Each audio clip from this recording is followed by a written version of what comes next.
Brasil, 13 de janeiro de 2023, no Distrito Federal, Goiás e Minas Gerais, acontecia um dos casos mais misteriosos já ocorridos no Brasil.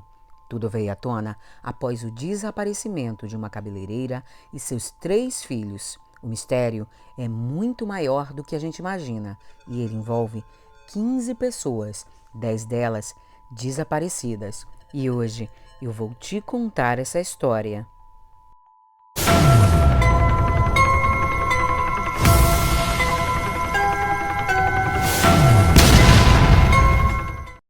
Olá, meus amores, tudo bem? Eu sou Mirla Prado e eu tô muito feliz por ter vocês aqui em mais um vídeo. Hoje eu vou contar uma história para vocês que vem chamando a atenção de todo o Brasil recentemente, o caso da família desaparecida do Distrito Federal. Mas é importante eu falar para vocês que as investigações ainda estão em andamento, mas eu decidi trazer esse caso em forma de compilado com as informações e também para tentar trazer explicações de como tudo ocorreu de acordo com as notícias e dados que estão sendo informados nas fontes. Tudo que vier após essa gravação será fixado no primeiro comentário desse vídeo. Então vão surgir situações novas que eu vou ficar atualizando nesse primeiro comentário a cada update que tiver, tá bom? Então vocês vão estar sempre atualizados conforme os fatos forem surgindo. Mas antes da gente ir para a história, por favor, gente, deixa aquele like, se inscreve e ativa as notificações para vocês não perderem nenhum caso sinistro a partir de agora. Agora, bora para a história. Elisamar da Silva, de 39 anos, era casada com Tiago Gabriel Belchior, de 30 anos, e o casal tinha 3 filhos, Gabriel da Silva, de 7 anos, e os gêmeos Rafael e Rafaela da Silva, de 6 anos. Tiago era filho de Marcos, de 54 anos, e Renata, de 52 anos, que eram casados e tinham uma outra filha, Gabriela Belchior, de 25 anos. Marcos tinha também uma ex-mulher, que era Cláudia Regina. A idade dela não foi informada, e com ela tinha uma filha chamada Ana Beatriz. Segundo relatou o namorado de Gabriela à polícia, ele passou o Natal com os familiares da jovem e retornou para casa 2 dias depois. Na ocasião, os documentos da sogra Renata teriam ficado com ele. Conforme o depoimento de seu namorado, Gabriela teria sumido no dia 28 de dezembro e voltado a responder o companheiro apenas durante a noite daquele dia, informando que precisou fazer uma viagem de última hora, pois seu pai teria de fazer alguns exames.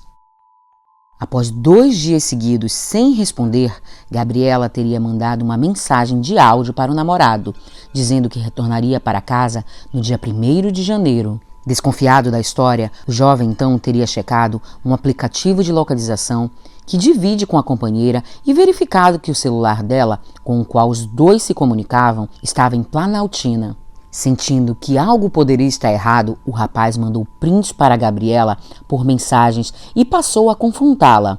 Ela então não respondeu, deixando o namorado preocupado. Após isso, ela só respondeu depois de 2 dias novamente. Gabriela e a mãe Renata enviaram um áudio para o jovem dizendo que um processo relacionado a um trator do pai dela, Marcos Antônio, teve problemas e que por esse motivo a família precisou fugir. Desde então, elas não responderam mais. Preocupado, o jovem entrou em contato com Tiago, irmão de Gabriela, que teria dito a ele não saber de nada. Dias depois, Tiago teria procurado solicitando documentos de sua mãe. Nesse momento, ainda segundo relatou o rapaz à polícia, Tiago, na tentativa de encaminhar a conversa dos dois para um terceiro, a reencaminhou por engano ao próprio cunhado, com quem conversava. Ao perceber o erro, o marido de Elisamar apagou a mensagem imediatamente, o que realmente é muito suspeito. Depois desse dia, o rapaz não teve mais notícia nenhuma de sua namorada e de seus familiares.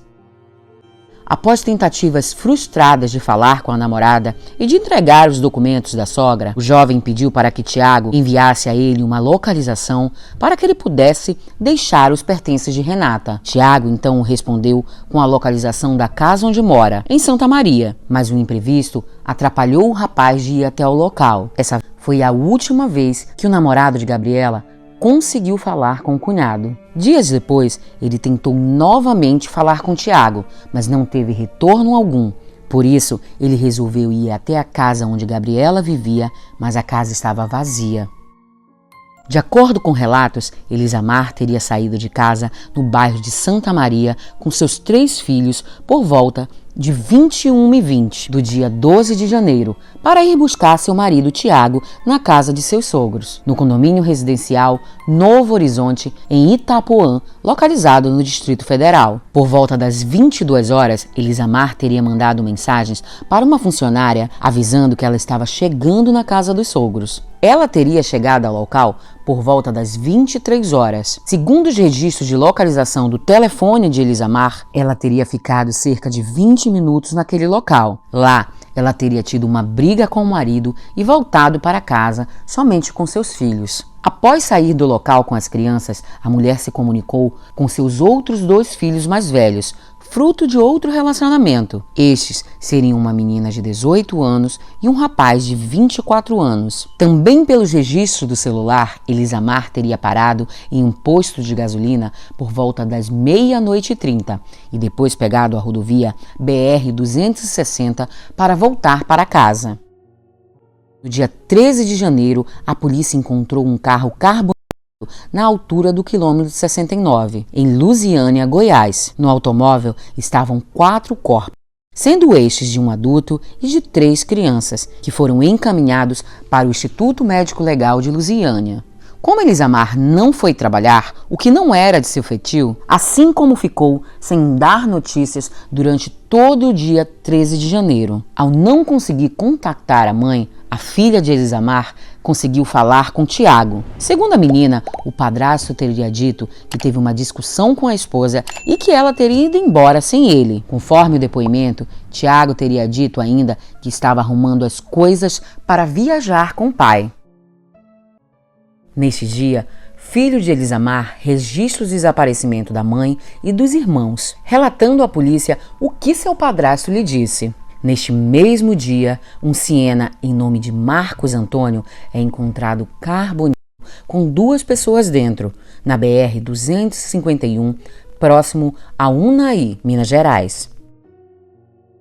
No dia 15 de janeiro, a família soube do carro encontrado e dos corpos. O carro foi identificado como sendo de Elisamar, mas não pensem que o caso para por aí. No mesmo dia, a família também registrou outro boletim de ocorrência de desaparecimento, informando que Tiago Belchior, o marido de Elisamar, Renata Belchior, a sogra da mulher, Gabriela Belchior, a cunhada de Elisamar, e Marcos Alberto Belchior, o sogro de Elisamar, também estariam desaparecidos. Agora, com 8 pessoas da mesma família desaparecidas, a inteligência da Polícia Civil dos 3 estados, Distrito Federal, Minas e Goiás, cruza dados de boletins de desaparecimentos registrados e placas de carros. Além das 8 pessoas acima citadas, no dia 16, a polícia registrou um 3º boletim de ocorrência, desta vez informando que Cláudia Regina, a ex-esposa de Marcos, e Diana Beatriz Marques, a filha de Marcos e meia-irmã de Tiago. Segundo o que consta no boletim de ocorrência, as 2 teriam desaparecido no mesmo dia de Elisamar e os outros familiares, no dia 13 de janeiro. Porém, uma investigação mais aprofundada levou os investigadores à conclusão que, na verdade, Cláudia e Ana Beatriz teriam desaparecido até 10 dias antes e que os sequestradores teriam usado seus celulares e enviado mensagem para amigos e familiares para disfarçar seu desaparecimento. No dia 17 de janeiro, a Polícia Civil do Distrito Federal prendeu 3 suspeitos de envolvimento com o caso das 10 pessoas. Gideon Batista de Menezes, de 55 anos, foi encontrado com queimaduras nas mãos, nos braços e no rosto. Ele também teria diversas notas de 100 e 200 reais. Horácio Carlos Ferreira, de 49 anos, que em depoimento disse que o marido de Elisamar, Tiago Gabriel, e o sogro da mulher, Marcos Antônio, teriam encomendado a morte desta e seriam os responsáveis por todos os desaparecimentos. O 3º suspeito é Fabrício Silva Catanedo, de 34 anos, o dono de uma lanchonete local. Em depoimento, os criminosos deram várias informações à polícia. Assim foi descoberto que uma casa localizada no Vale do Sol, em Araponga, foi alugada dias antes do início dos desaparecimentos. Esta serviu de cativeiro. Segundo o depoimento de Horácio, um dos criminosos que foi preso, Renata, mãe de Tiago e Gabriela, irmã de Tiago, estavam no cativeiro desde o início de janeiro, mas segundo as investigações, isso teria acontecido, na verdade, no fim de dezembro, quando estas teriam sido sequestradas, mas para disfarçar, eles usavam seus celulares para manter contato com algumas pessoas sem levantar suspeitas. Cláudia, ex-mulher de Marcos, e Ana Beatriz, filha de Marcos, também teriam sido levados para este cativeiro no início de janeiro, onde ficaram junto com Renata e Gabriela. Os celulares dessas mulheres também foi utilizado pelos sequestradores para disfarçar as suas ausências. Ao longo desses dias, Fabrício teria sido o responsável por ficar olhando as 4 mulheres que permaneceram o tempo todo vendadas, mas a verdade é que a intenção sempre foi tirar a vida dessas mulheres após eles conseguissem retirar todo o montante de dinheiro que eles almejavam. Após terem tirado a vida de Elisamar e os filhos no dia 13 de janeiro, Horácio e Gideon teriam tirado a vida de Renata e Gabriela no dia 14 de janeiro. Estes levaram as 2 mulheres para um local dizendo que iriam liberá-las, mas a verdade é que elas estavam caminhando para seu fim. No dia seguinte às prisões, dia 18 de janeiro, a polícia tanto do Distrito Federal quanto de Goiás e também o Corpo de Bombeiros juntaram forças e iniciaram buscas no local que foi informado ser o cativeiro, localizado no Vale do Amanhecer, em Planaltina, Distrito Federal. Lá, com a ajuda de cães farejadores, foi encontrado o 7º corpo. Na manhã do dia 19 de janeiro, o Corpo de Bombeiros e a Polícia Civil fizeram buscas em outras propriedades que pertenciam à família, na busca ainda por Cláudia, Ana Beatriz, Marcos e Tiago. 18h30 do mesmo dia, a polícia divulgou uma nota informando que o corpo encontrado nos fundos da casa que serviu de cativeiro era de Marcos Antônio. Nenhum dos 3 envolvidos teria informado quem teria tirado a vida do homem e o porquê. Na manhã de 23 de janeiro, um 4º suspeito de ter participado de toda a ação foi identificado. Peritos teriam encontrado impressões digitais desse homem dentro do cativeiro e também dentro de um carro que era utilizado pelos envolvidos. Esse homem seria Carloman dos Santos Nogueira, de 26 anos, que é morador de Santa Maria, no Distrito Federal. Ele já possui passagens pela polícia. A mais recente é de quando ele foi alvo da Operação Prólogo, em 2018, na qual a Polícia Civil do Distrito Federal apurava a comunicação de detentos no Complexo da Papuda, localizado em Brasília, com o alto escalão do 1º Comando da Capital, o PCC. Então, uma teoria surgiu de que os criminosos ficaram sabendo do dinheiro que os familiares da família tinham recebido e, por isso, eles armaram toda essa situação com o objetivo de roubar esse dinheiro e que em momento nenhum Marcos e Tiago estariam envolvidos no crime, mas que estes não passam de vítimas assim como os outros. E os criminosos apenas teriam envolvido seus nomes com o objetivo de diminuir suas penas. Em 24 de janeiro, a polícia encontrou mais 3 corpos dentro de uma cisterna em Planaltina, que foi comprovado ser de Tiago, Regina e Ana Beatriz. Nesse dia, um 5º envolvido foi preso. Esse é Carlos Henrique Alves da Silva, de 27 anos. Segundo as últimas atualizações da polícia, a venda de um lote em que residiam algumas das vítimas e 2 dos suspeitos teria sido o motivo principal para tudo o que aconteceu. Esse lote seria localizado no condomínio Itapuã, onde Marcos, Renata e Gabriela moravam e dividiam o mesmo lote com 2 dos suspeitos, Gideon e Horácio. Tudo aconteceu porque quando estes descobriram que Marcos pretendia vender o imóvel, eles não concordavam com a venda e assim decidiram acabar com todos os herdeiros de Marcos para poder se apossar da terra.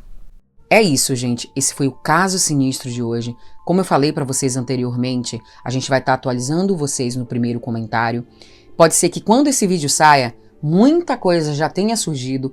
Então, dá uma checada lá no primeiro comentário para ver como é que tá o caso no momento que você está assistindo o vídeo, pode ser? Quem ficou até aqui, aplaude nos comentários para eu saber quem são vocês. Recebam toda a minha gratidão e até o próximo caso sinistro.